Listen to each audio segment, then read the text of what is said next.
Hi, welcome to the channel. So this video is about why remedies do not work or why mantras do not work. So the first thing is, if mantra is not working, generally it doesn't happen. If mantra is not working, then you are disturbed whole throughout the day. Probably mentally disturbed for the entire day, and probably you do a chanting for 15 minutes, maximum 1 hour.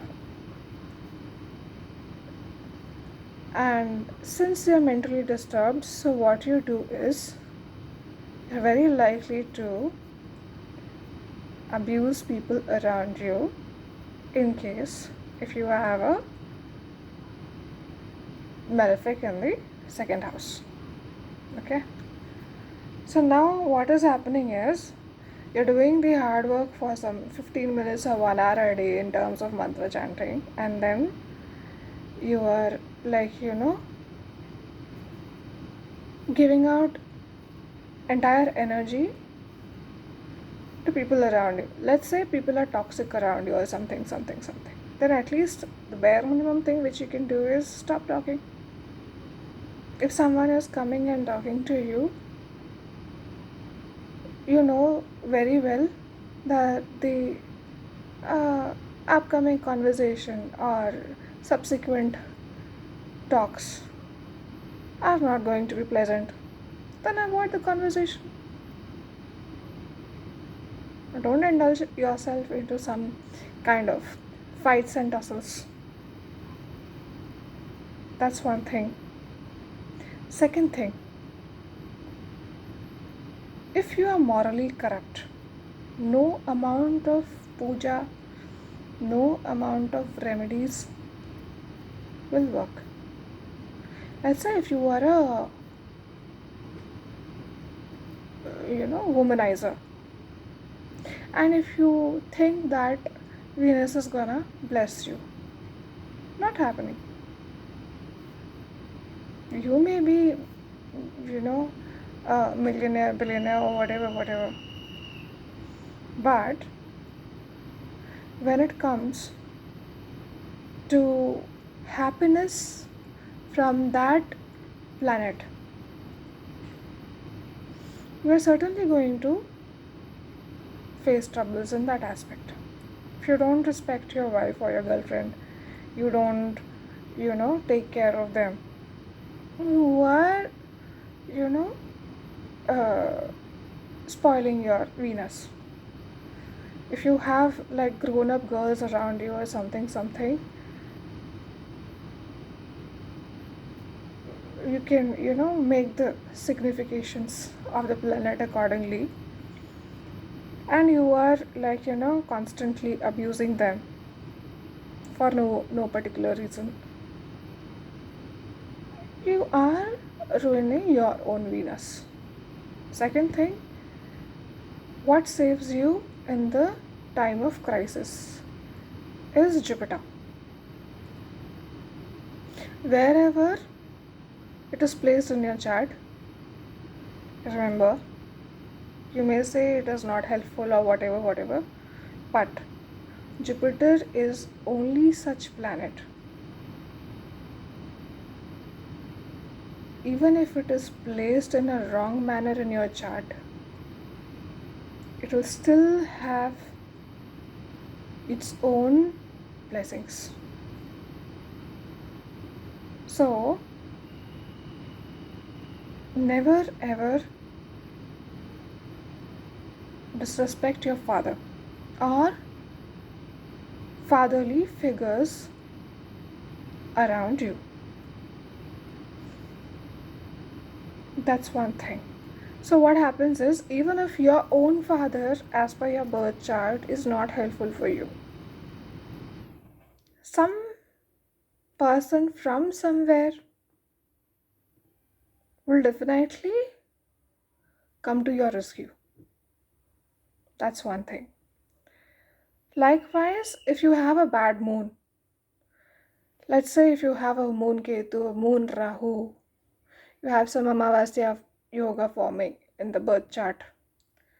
So you're basically being troubled by, you know,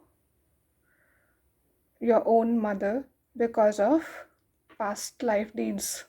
Because such karma and all, whenever you're facing from, like, from your family or something, you must have done something really very bad with respect to those individuals in the past birth. That's the reason those people are born, you know, uh, with a certain karma with you. You have got certain karma with them. So that thing is like meant to be in that manner, for example. Okay. Even if in such cases, if your, like, attitude or attribute has always been, like, pure, you never wanted anything like bad or ill for people around you. People around you are actually planets, you know like, for example, Jupiter, I said, for, you know your father or fatherly figures around you. Moon, I said, for your mother or motherly figures around you. Second thing is, let's say, Mercury. So uh, you will have younger sisters around you. Mercury is for sisters and maybe kids. Okay. Then um, Mars. Mars is for brothers. Okay. Friends. Like, when you have uh, trouble wherein you need uh, someone to stand for you or fight for you. It's your friends and father, this, I'm sorry, it's your friends and your, brothers. That's one thing. So never ever do anything against anyone. Then what happens? Naturally, you will receive help from somewhere or the other. That's one thing. Second thing is, yes, another planet I forgot, Saturn. People who work under you, who have come for work under you. That's another thing. Never treat them badly, never hurt them as much as possible. That's one thing. So, what happens is you will grow professionally because Saturn is Karaka for your profession as well. So, you'll grow professionally. That's one thing. And I think now Rahu and Ketu, and I think Sun, these three things are left. So, Rahu is a planet which actually rules the, like, Kali Yuga. So here, if you are, corrupt, you are, making people's life hell. And for example, if you have a 12th house Rahu, you have done really, for example, very bad things related to women or something of that sort. Then what will happen is, when this, like, dasha of Rahu will come, you will be taken care of by the planet. You know what? It drags you onto the streets and troubles you. That's one thing. And it gets you some, like, lot of disrespect, and you become like, infamous for things. So better, you know change your attitude towards life, towards people around you, that is one karmic way of dealing with things. That's one thing. I mean, do these things for years together, probably, you know, you may not face that much of troubles in life. Even if it is a very bad kind of a dasha, you will receive help from somewhere or the other. That's one thing. And so the next planet I would say is Ketu, right? So Ketu is something like, it is asking you to leave things. See where it is placed in your birth chart. It is asking you to detach yourself from that uh, particular signification of the house. Okay? If you detach yourself from that place, or if you let things go, it is about letting things go. If you don't catch hold, or you don't, grab onto things, okay, you are letting things go, then it becomes easy in life for you. So that's what, uh, the signification of Ketu, or Ketu wants you to do. More you try to hold on to the thing or the signification. For example, if you have a fifth house Ketu, okay, and you are simply, uh, you know, uh, trying to have certain control over your children, okay, and you are, somehow you are trained in a manner, or you are made in a manner wherein you are like, uh, you're simply thinking that, if you start uh, accessing, uh, or you if you have a lot of access of power or something, and you are trying to control your child, okay, like you are, maybe I would say, it is, you are trying to exercise uh, undue controls, for example, okay, on your child or your children. It is not going to help you. You will get more troubles from there. And if you are in search of love or something, it's not going to love you, like, it's not going to help you. I'm sorry. And the reason I'm apologizing is I'm not gonna edit this video because I'm not good at it. Okay. So, next is what? I think we are left with sun. So, if it's a very good sun in your birth chart, then you will get respected no matter where you are. You may not have, lot of riches. Okay, you may not be born into a very rich family or something. But if you have a very good and powerful son, then you are definitely going to see that you will rise up to high positions. You are likely to lead a dignified life. Then